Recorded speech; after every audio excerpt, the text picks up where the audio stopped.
And when you're ready to wake up, you're going to wake up.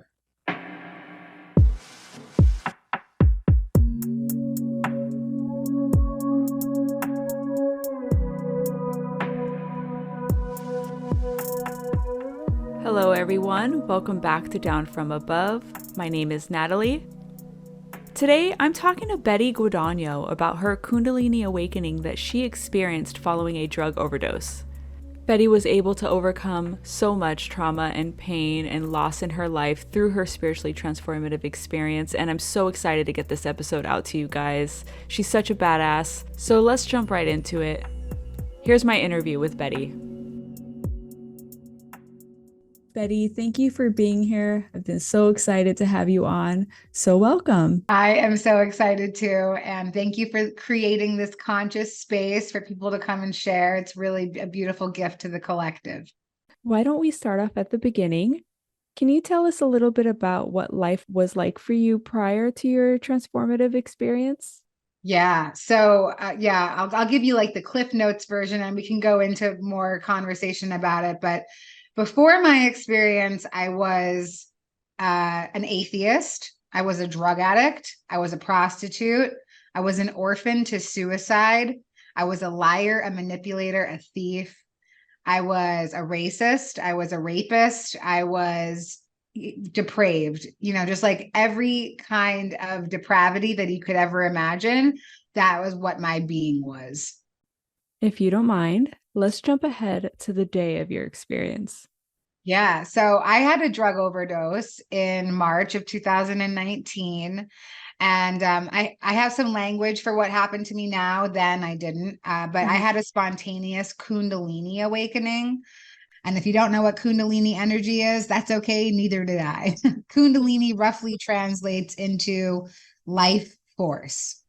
So I had a life force energy awakening where every single one of my chakras, which I didn't know what a chakra was, but every single one of my energy centers in my spiritual body was becoming online and activated all at the exact same moment. So I had this rush of energy going up and down my body. It was actually causing me to pee all over myself and like convulse violently. It was like very physically jarring. And as my third eye and my crown opened up, it felt like my spirit shot out of my body and went into the space of what I assume is eternity, the same space that near-death experiencers describe. I didn't actually physically die, but I definitely had a journey into the same space. I experienced a life review. Loved ones that had crossed over guided me into the light. Like I was downloaded with the fabric of creation in my experience, like so many things. I saw past lives, future lives, parallel present lives. And then, I was also taken through my pre-birth planning in my spiritual experience. But I think like maybe a version of me died, or I don't know if I actually physically died. It definitely felt like I did. I definitely felt like almost like reborn after. So I think a version of me died, or maybe I did actually die and like just cruising around in death right now. Like, I don't know. But one of my downloads was very loud and clear. And that is that we as humanity are in the midst of great spiritual awakening on a collective level. The Great Awakening is well underway. We've all signed up to be on Earth at this specific time in history for the ascension of Earth and the transformation of consciousness. So I believe that more and more people are going to have really transformative spiritual experiences like I did without actually having to have that, like near death, like almost dying experience or actually dying experience. And a lot of us are just going to start to open, activate, and awaken through other means of, doing that. Yeah, I have to say that I agree with you. But if we can, I want to talk a little bit more about Kundalini. So if you can just describe a little bit more of what that looked like for you in that moment. Definitely had no kind of spiritual awareness. I was a radical militant atheist. So this experience that I had went against every single one of my ingrained beliefs. And I'll take you through what it kind of looked like. My awakening started at the laundromat, which was like 6 blocks from my home. And I realized that I had taken too much of the drug that I had done. And so I was like, I got to get somewhere safe. Like, I got to get out of here, you know? And like, as I was leaving, you know, like the quarters felt like they were the size of my face, and like the money turned into tree bark. And it was just like all like very, like all of my senses started to open up into different awarenesses. And so I started traveling home, and I would go to like, I'd make it to a corner and the street signs would say Madison and Stuyvesant. And I would go to the next corner and it would say Madison and Stuyvesant again, the next corner again. And it was like I was stuck inside of this loop. And I was like seeing the same street just go over and over and over again. And then all of a sudden the world was washed in the brightest white light that I've ever experienced. And I watched every single building around me crumble to the ground, and all that was left was the green lines of matrix code that made up the buildings. So like my brain was in the midst of exploding. I was like, I think I'm having a stroke. Like, what's going on? You know, I finally make it back to my house. I walk through the front door and I was like, oh, I think maybe I died. This is like the house in the Beetlejuice movie where like you can't remember how long it took you to get there, and like you're not sure what you're doing there. And I caught a glimpse of myself in the reflection of a mirror, and I just had no idea who I was. I mean, like not any ounce of recognition of who that person was staring back at me. And then the awakening really started to take place, and I could hear my mother's voice inside my consciousness, and she was looking in the mirror and she said, "What are we doing inside of our daughter?"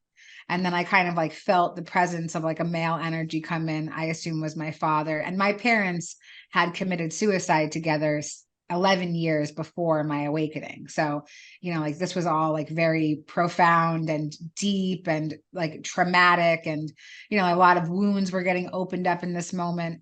So I was kind of downloaded with their consciousness in my own. And then I was taken through what I imagined to be like a life review. And so I started to see all of these scenes in my life where I had been the abuser in people's lives, and I felt from their point of view what that felt like. And then I felt what it felt like for me to be the abuser. And then I also felt my parents' suicide.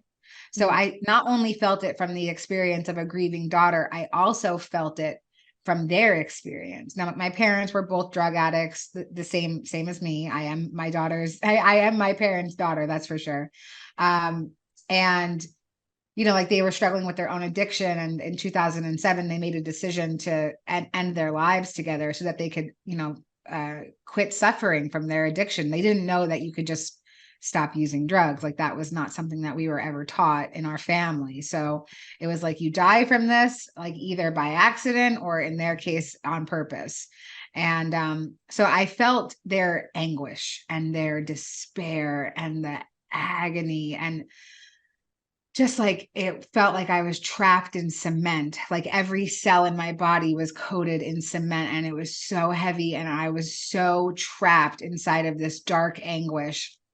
And then I started to hear my father's voice and a couple of other masculine voices. My divine masculine energy presented itself, and I just knew who it was like immediately. And then my boyfriend that had passed away, he was there. My father's voice was there. My grandfather, my uncle, like all of these divine masculine voices from my life showed up. And they just kept saying, you are worthy of all the love in the universe. You are worthy of all the love in the universe. And so I started to kind of sift out of that dark anguish and travel up towards their voices into the light. And when I landed where I landed, it felt a lot like a spaceship. It felt like the Gravitron ride at carnivals. That's the amusement park ride where like it spins really fast and like you throw yourself up against a wall and there's no gravity, so you can like twist yourself around and stuff. And it felt like I came out of the side of one of the walls, and we were standing like on this deck, and there was thousands of other souls, and everybody was like all geared up, and there was this commander in the center, and the commander was like telling us about our mission to Earth and how exciting it's going to be, and everybody's like cheering and so excited and pumped. And then my awareness sifts into another scene, like everything is happening in my mind's eye simultaneously, all at the exact same moment. And my awareness kind of sifts into another scene, and I see this long table of beings, and they don't tell me who they are or anything like that, but they're sifting through this giant book. And they were most definitely people in charge. Like that feeling was known. Like as soon as I looked at them, I said, like, they are the people in charge. And they were sifting through the book and they're like, oh, it's good to see you. Get ready to go back. Like, you're not staying. And I was like looking all around me and I'm like, me? I am staying. Like, you must be talking to somebody else in line. Cause like I'm home, I'm chilling. Like, I'm not going anywhere. And they like were very insistent. They were like, no, coming through the book. You're not finished. You're on your way back. Like, let's get ready to go. And I like transformed into this small child. And I was like, no way. I will not go back there. I said, you guys don't tell us what Earth is actually like. And there's no way that I'm going back. And so then they took me through the details of my pre-birth plan so that I could see that everything that I had experienced in my life was not a punishment. It was not like a thing of condemnation. It was actually experiences that I had picked for myself as a soul. So it looked a lot like a video game in my mind's eye. This big grocery store, all full of life experiences on these big cereal boxes. And this guy led me through it. And he had this big empty grocery cart. And he just said, okay, pick your life. And I start grabbing every box. I'm like, yeah, I want to do it all, And I mean, like, I was choosing the densest experiences, and they might seem dense to me, like where I am. Like, I didn't choose like to be born in a third world country or deal with starvation on a daily basis. Mm-hmm. I did choose to be born in America. I choose to be, like born into a system of constructs that we have here. I chose like the sexual trauma that I would experience as a small child, picking my parents, picking their suicide, picking the family line that I would be born into. Like all the partners that I would have my emotional, physical, and sexual traumas with. I picked to be an addict. I picked recovery. I picked overcoming. I was going to ask you about that. Mm-hmm. Yeah, I picked all these things, like those things hadn't happened in my life yet. So like they just seemed like beautiful cart filler. I was like, that's a beautiful, colorful box. That's not, I don't think it's mine, but it's there. And, like all of these dreams and goals and aspirations that my soul had for itself, but none of those things had happened yet. So, I see my life plan and, in this moment of being downloaded with this belief, it was just like 2 tons of bondage had been released from my spirit. Yeah, I always felt so victimized by the world. I had endured a lot of darkness, and I had done a lot of darkness. I was the perpetrator, the abuser in so many people's storylines. And, like in this moment, I realized that I wasn't a victim to my circumstance and that everything happens for a divine reason. And I am a divine co-creator with the energy of source and angels and guides and the beings of light. And, like nothing is happening to me. It's all happening for me and of me because I chose it. So, I have this beautiful downloaded belief, and my awareness sifts back to the table of beings. And I'm like, that was so cool. Thank you so much. I will still not be returning.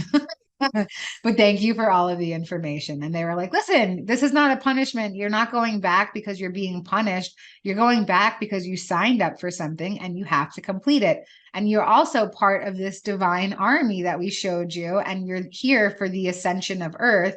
And you signed up to be here. And so you have to go back. And I was like, yeah, but you guys have like thousands of other soldiers. I saw them all while I was there, like, you don't need me. I'm just one, like, what am I going to do? And I was like, I'm just going to grab my pajamas and a bowl of popcorn. I'll just watch the show from up here with you guys. I'd rather just stay home. And they were like, you're going back. They said, if you're not going to go back into her, meaning me, this body, then you're going to go back into a new body because the cart needs to be completed. And so they showed me this little baby that I would be born into and everything about her. And like I said, she was going to have to fulfill the purpose of the cart that I had already picked out. So, and there was a couple of other things thrown in there as well, some deeper levels of adversity. And so I thought, man, if these are really my only 2 options, if it's like starting from 0 or going back into her, I guess I'll just go back into the body that I was already in and halfway through with, And they said, like, yeah, trust us. The first part of your life was boot camp. Like the second part of your life is going to be so much freer and happier. And it's going to be your opportunity to overcome. And you're going to have friends and soulmates and mentors and teachers, and they're all going to help you on your way. Trust us. And I just remember like sifting back into my awareness in my body and saying, I do not trust you guys. And then I found myself on my bathroom floor, back in my body. And yeah, that's my awakening experience. You said when you were in this spaceship-like space that it felt like. So you didn't actually see or perceive things as if we do here with our physical eyes? Everything was happening in my mind's eye. Like there's no physical body, so there's no physical sight, but it's like this deep knowing. Like everything is being constructed just like out of my mind's eye. Like every thought form, every like physical form that's playing out in my mind is all happening just, I mean, like I know I wasn't physically there because there's nowhere to be, It's all if at the that makes same sense. place at the same Right. time. Yeah. Yes. The beings around the table, do you think they were your spiritual family or did you know them? No, they were not my spiritual family. They weren't like my soul tribe or anything. They were definitely people in charge. They felt like, now when I look back at it, like I have language for everything today. Like then I didn't, but they felt like maybe ascended masters or like people in charge, whoever is in charge of like us as we set up our soul plans. Like they're Oh, like the interesting. college professors in like Earth school, Yeah. Yeah, this idea of receiving a download of information just seems so unbelievable and mind blowing to me. Because I know for sure I don't think I've ever received a download. I mean, there's times when I'm like working on a painting or I'm working on a project and everything is happening so smoothly. What I'm trying to accomplish, it's happening. And then I'll stop and take a break and then I'll leave for the day. I'll come back the next day and I'll just be absolutely blown away at what I created. Because it's almost like I don't remember. So let me ask you, in your opinion, is that like creative clarity kind of the same thing? Absolutely. Yeah. And Oh. I mean, that's just like one term for it. And Mhm. I am very attached to the simulation theory and the theory that we're inside a video game. So download really resonates for me when I think of the world, like the infinite. Yeah. Eternity is like the internet. You know what I mean? Like it's Mm. so big and vast, and there's no way to ever experience all of it. And like it's infinity, like outer space or like the ocean. Like these are things that are like so infinite, like my brain can't wrap around it. So downloads is something that people say, uploads as well. Mhm. I hear people say that as well, but definitely like tapping into the stream of consciousness, especially when it comes to creativity, like tapping into that creative stream of consciousness is sort of like, yeah, a complete and utter download, upload, like whatever term you want to use for it. But it is a connection to source and to the divine. I absolutely believe that. I want to go back for a moment. You said that your parents committed suicide, but you got to experience their experience. Did that help you at all in finding forgiveness or understanding when it came to the loss of your parents?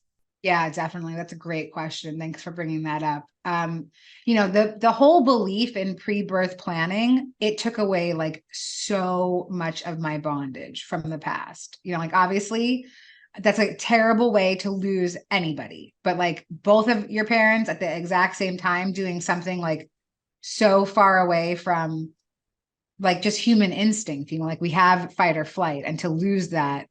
And, like just the abandonment wound that came along with it, the rejection wound that came along with it, and then just like having to become a grown up all in 1 second. I mean, my parents had been dealing with addiction for a long time. So I was already a grown up, like long before that I was, was meant to be, or maybe I was meant to be, like when it comes to the terms of like soul planning. But having that belief in having my knowledge in the pre-birth plan, and a belief that other people can adopt, like I have a deep knowing about it, but I won't claim that truth for everybody. But for me, it took away so much of that victim mentality. No, like it just vanished. Like I am not a victim to the world I see. Like I am part of it. I am part of the creation of it. So, I never resented my parents for committing suicide. I understood. Like, it doesn't mean that it was easy for me. It definitely wasn't. And I went through so many aspects of like hurt because of it. Like I abandoned my sister after our parents died.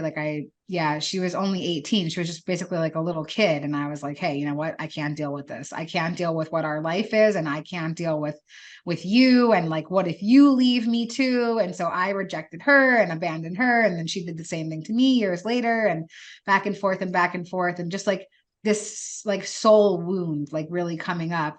And like it's still a process. Like that relationship is still like very, very slowly mending itself. So there was definitely repercussions from what happened with my parents. The spiritual experience really released so much of it for me. But like there's still damage that was created from it. But I don't really hold resentment towards them, because I understand that they were dealing with addiction. And because I dealt with my own addiction, I know that it was not them.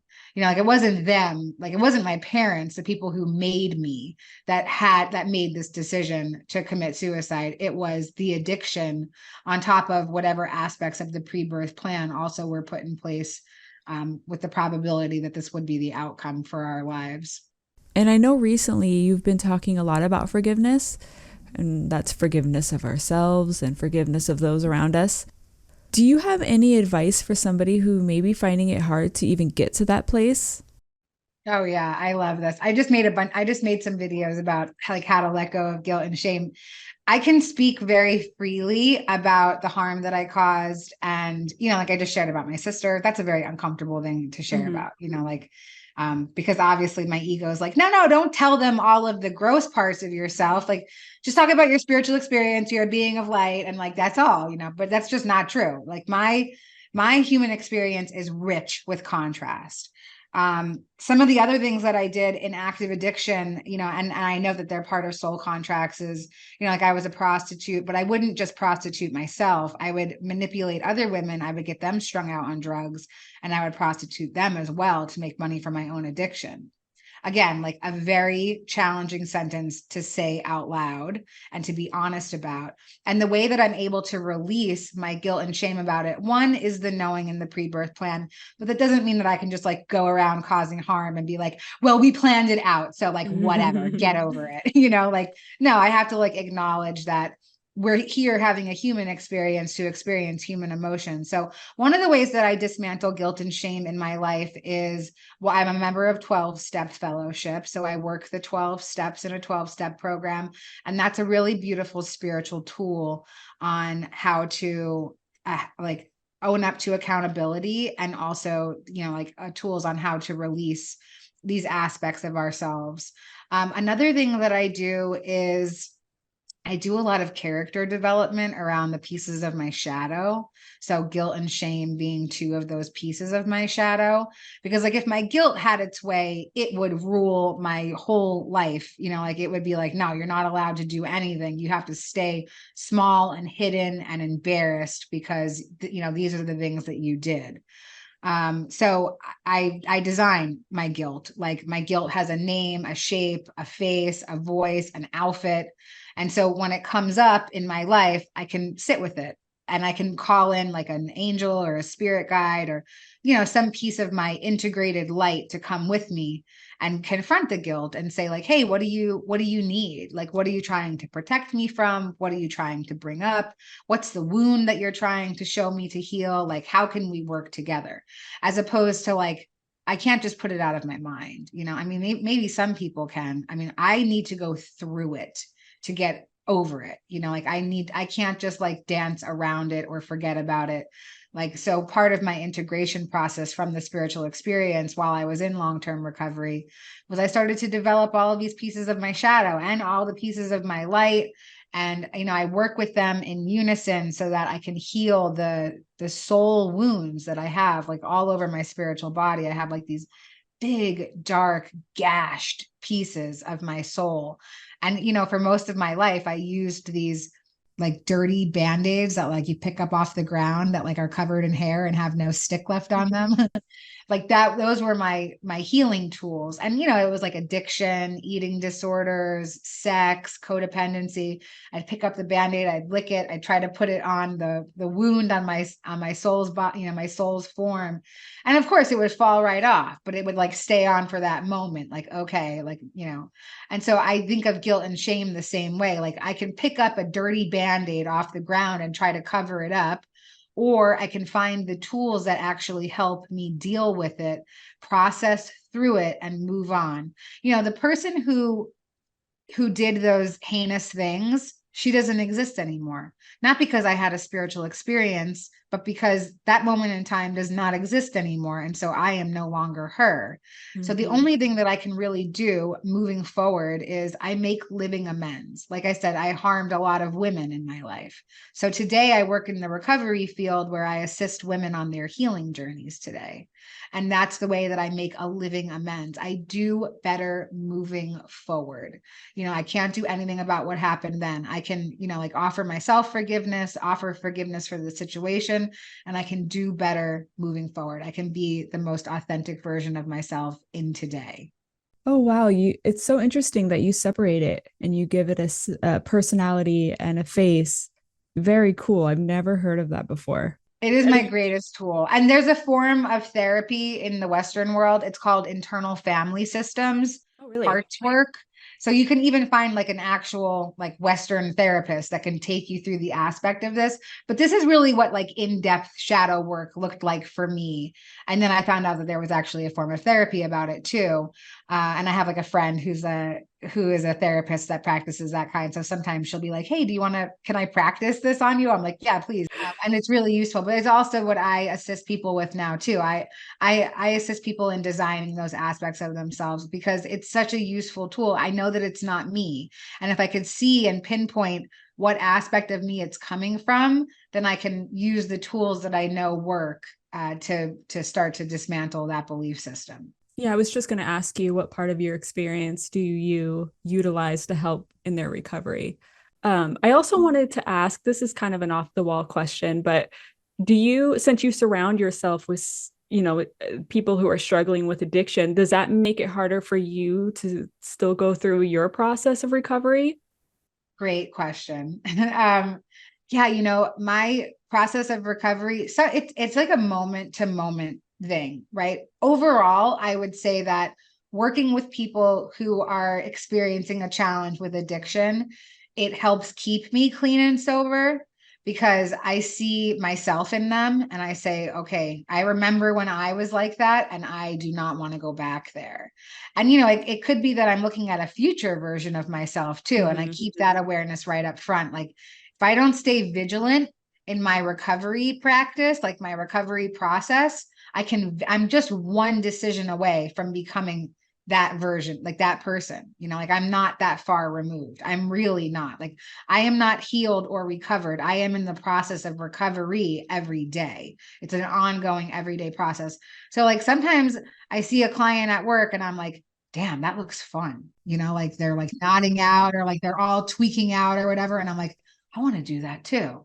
And I just have to play the tape through like, okay, what's going to happen if I do decide to make that decision? Like, what are the next steps that will happen after that? And for me, it's like, it's never going to be like a one-time thing. It's going to be like 0 to 100. My whole life will fall apart again. I'll be homeless. I'll be a prostitute again. I'll have a disconnection from source. That's like my biggest fear. Like if I ever was to go back out into active addiction, is that I would lose my connection that I have to the divine, to my angels, to my guides. And that's not a relationship that I am willing to surrender, like not for anything, definitely not for like a quick high. No way.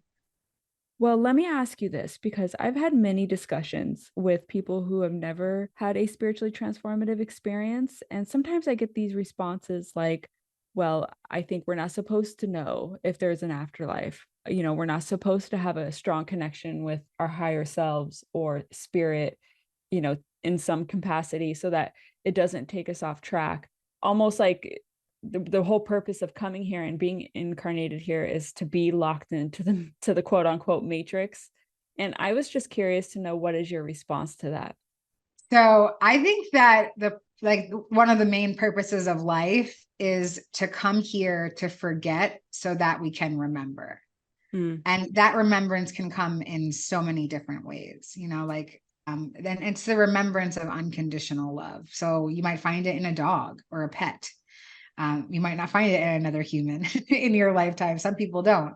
But I think that we all have access to this information.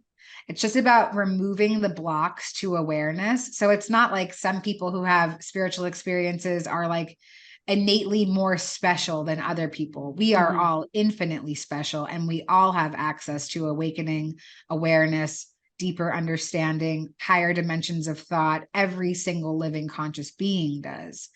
There's just different things that happen in our life experience that block us from that awareness. Like, one, the trauma of being born blocks you from your spiritual awareness. It's part of the whole human experience. You go through the super traumatic event of actually being born into a body, and that's traumatizing. And so from there, it's just like layers and layers and layers of trauma all throughout our life until we step into awakening and awareness. And if you are listening to a podcast about spiritual experiences, if you're looking up information about that kind of stuff, then you're already in your spiritual awareness journey. It might not be like how mine was, like a bucket of ice water and a bucket of spiritual bricks all thrown on my head all in one go. Might be a nice, slow, steady increase into higher dimensions of awareness. It doesn't need to be like this instant flash, like some of us get. Do you have any advice for someone who is struggling with addiction and is so close to reaching out for support? What is something that they can do first? Yeah. Oh my goodness. I love that. I really feel like part of my purpose in this moment in time is definitely to assist people in their addiction journeys. Like, I have been through the depths of hell and bottom after bottom after bottom. And yeah, there really is hope. So like, my main piece of advice is find a 12-step meeting. I mean, like the antidote to addiction is connection. Addiction is such an isolating thing. So when we get connected to other people, especially other people who understand, 12-step fellowship is about peer-to-peer support.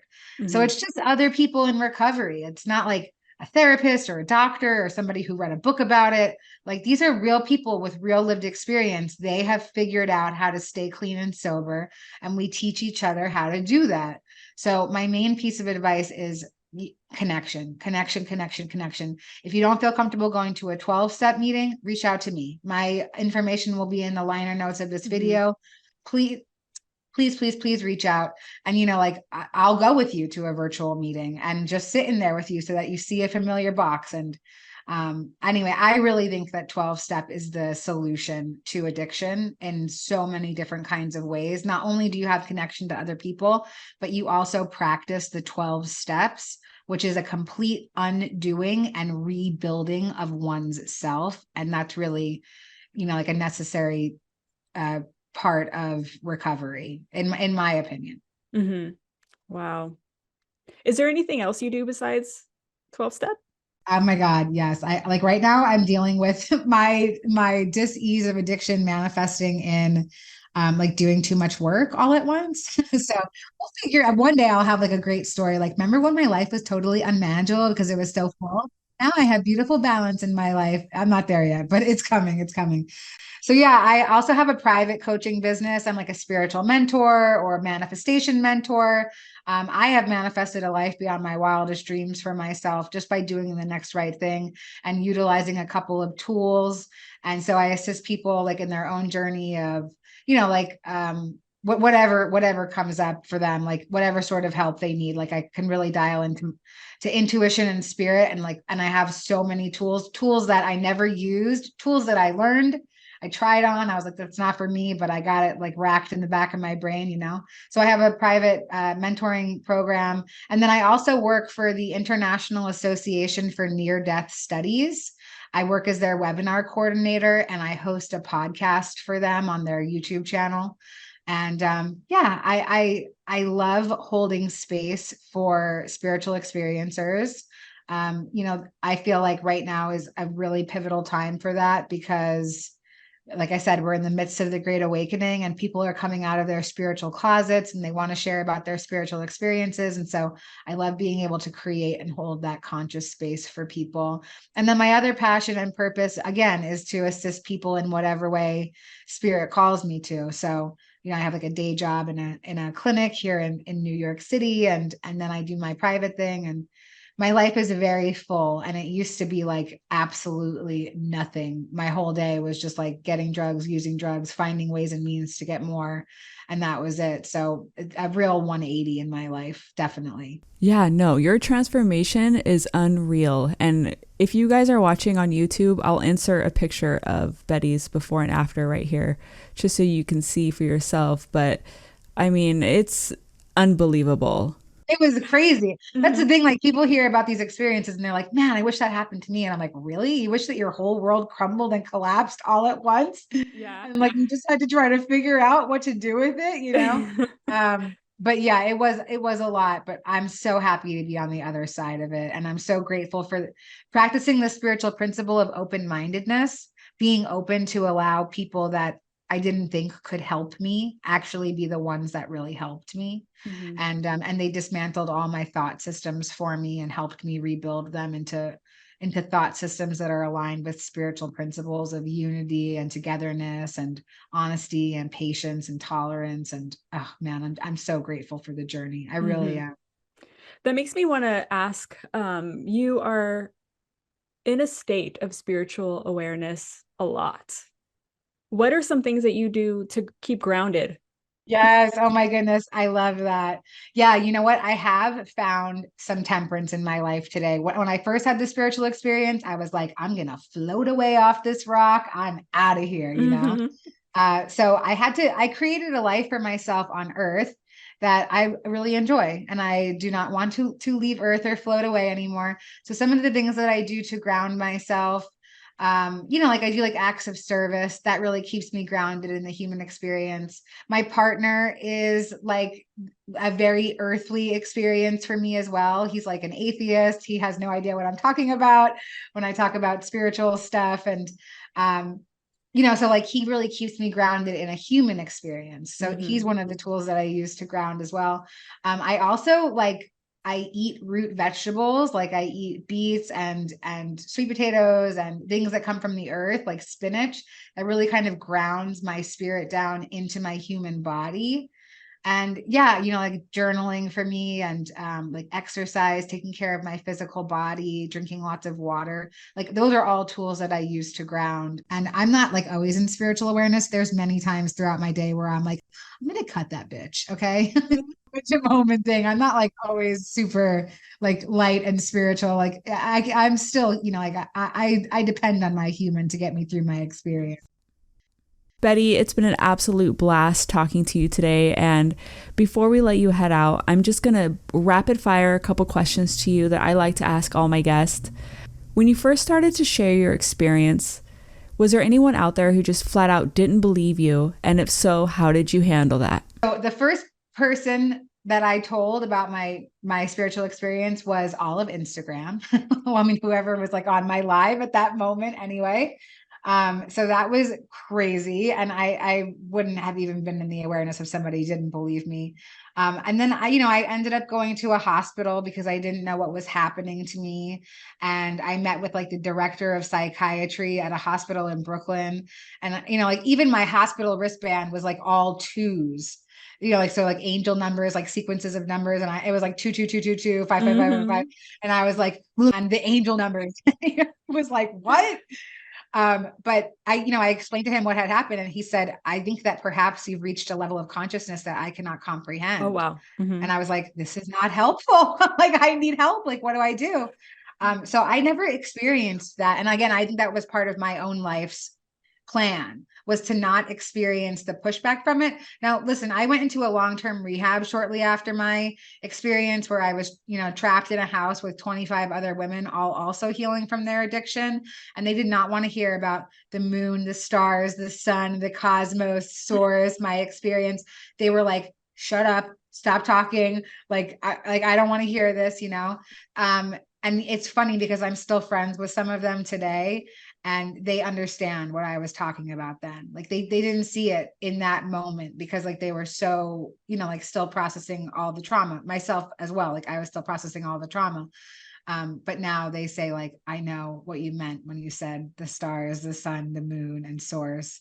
So yeah, nobody ever really like shut me down. I mean, people do that now. I do podcasts and people will write in the comments like, just totally insane things. But I know that this is what I'm meant to do. I've always felt a very strong urge to share about the experience. It wasn't ever anything I felt like I was supposed to keep inside me.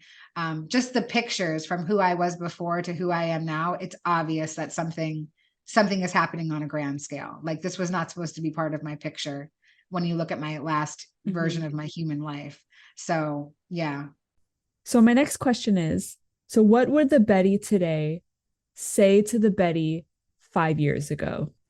Yeah. You know what? Like, it's so funny having the whole, like the knowledge of pre-birth planning. It's like, I wouldn't say anything because like she had to go through what she was going to go through, I will say that the me 5 years ago would think that this version of me is like such a joke. That much I can honestly say I can still tap into that version of myself 5 years ago and like see what she's up to, but definitely like offering the past versions of me compassion and understanding and unconditional love. Like they're only operating, the version of me 5 years ago is only operating off of the level of consciousness that she's at, which is like a, zero, like a 0% awareness. And so she's doing things that she doesn't realize, like she doesn't realize what she's doing because she's just unaware. And, I also offer that compassion to other people in my life and in the collective. I have to offer that compassion to every version of myself, to every version of everybody else, like it makes my life lighter and freer when I can do that. But yeah, 5 years ago, me, oh man, she needs a lot of love and yeah, just like that bucket of spiritual bricks thrown on her head. It's coming. My next question is a simple and easy one to ask. In your opinion, how would you define God or source, and what is the purpose of this life? Oof, yeah, it's such a small question. Let me just answer it in one word. No, so yeah, what is the purpose? Like, what's the point of the human? What's the point of the human experience? I really think that there isn't much of a point. It's just about the experience of experience. So I do believe that we come here to forget in order to remember. Like I came to Earth to forget who I truly am, meaning a divine spirit, so that I could remember that I am a divine spirit with a connection to source energy, that I am actually sparked from source energy. So that's what I think the point is. I think the point is to forget, to be born into a system of beliefs and constructs that make it very challenging to remember. And then once you get into that remembrance, to really thrive in it and to like continue forward in it. And I think that my definition of God, well, I call God source. Like when I think of God, I think of like some old man in the sky with a lightning bolt waiting to fry my ass. So instead I refer to God as source, but same concept, like the creator, creation, the divine, the universe. And source is a like effervescent, benevolent, omnipresent source of energy, and is nothing but light and love and goodness. And that is what I, as a soul, and you as a soul are sparked from. And we're nothing but that. And then we put on these human costumes that have all of these defects of character and personality profiles. And we forget that we're actually that spark of light, or I do anyway. I have forgotten, and I forget on a daily basis that I am that. Until I get to come back to that remembrance. I almost like when things get really challenging in life now, because I forget that I'm a divine spirit. And then I'm like, oh yeah, I can just like call on source or my guides, and I can remember to ask for help. And so, yeah, I think that that's kind of the point, is to come into a state of remembrance and not to take it so seriously. We are actors and actresses in the play of life, and we do not need to be method actors. We can just throw on our costumes, read our lines, find our acting partners, go through the script, and then be done. But like, I get so attached to my role. I'm like, I need to be the best actress that ever lived. And like, I need to be very attached to all of my emotions, but I really don't. And so part of my purpose now is trying to remember just to kind of like take it easy and not take it so seriously. It's funny that the answers I get for that last question are always the same. It's always the same. It's always, this life's a stage. It's a video game. We cannot take it so seriously. Just come here and have fun. As simple as that sounds, of course, we make it hard on ourselves. Before we let you go, I really just want to take a moment to say that I appreciate how you deliver your message. And I'm here all day. I'm having these conversations about NDEs and spiritualism and the dying process and grief. And these subjects at times can be very heavy. And it's just so nice to hear somebody talk about these subjects with humor and lightheartedness, as weird as that is to say, but it's true. And I just really appreciate that. So thank you. Oh my goodness. Thank you so much, girl. My story is so crazy. Like the tip of the iceberg. Like I have this little note on my wall that I keep with me, and it says, remember the comedy of the experience. That's the story. Because there are so many insane aspects to my story that like, I don't even really get to talk about that often, but like, it is funny. I mean, like it is like the whole thing is funny. And thank you for the affirmation, like, when you were talking about painting and like how you really get into the zone and like you really are tapped into that stream of consciousness, that's what it's like when I share the experience. Because like, it's not me saying these words. I could never string sentences together like this. This is like way out of my wheelhouse. I was like a crackhead prostitute. Okay. Like vocabulary, not my strong suit, like, so this is all like, this is tapping into the stream of consciousness. This is like the gift. This is my creativity, is sharing the story that my soul wrote for me. And it's like, it's my most sacred art. It's the most divine piece about me. And I love being able to share authentically, because if I can share all of those uncomfortable things about myself and still sit here and like be having a conversation with you and not melting into a puddle on the ground, then anybody can do anything. You know what I mean? Like if I can let it all out and realize that like, I know I'm not condemned. Doesn't matter what anybody thinks about me. Like, I know that I am loved unconditionally by source and the divine. And yeah, I really appreciate the affirmation, because it makes it a lot easier for me to continue doing what I'm doing. Do you have any other future plans coming up or special events that you would like the listeners to know about? Yeah, well, I would love to connect with anybody that wants to connect. My links will be in the liner notes of this episode. I have a mentoring program. If you're interested, my calendar will be available there as well. And I really am so appreciative of this space. And, if my story touched you in any way and you'd like to connect, like I'm always looking for new spiritual connections. I love connecting people to spiritual communities. Like, it's my favorite thing to do. And I've been to so many spiritual communities. Some I don't go to anymore. Like it wasn't for me, but it might be for you. And like, I have all of this wealth of information about communities in my mind. So yeah, if you're looking for something like that, if you're looking for connection, please feel free to reach out so that, we can find you your tribe and make the earthly experience a little lighter. Thank you so much for that beautiful message. And thank you so much, Betty, for being my guest today. Thanks so much. So grateful for this space. If you would like to connect with Betty and find out more about the work that she does, you can head over to Facebook and Instagram, and you can find her at Buddha Betty. Also, I encourage you to check out her podcast, Explore the Extraordinary, and you can find that on YouTube.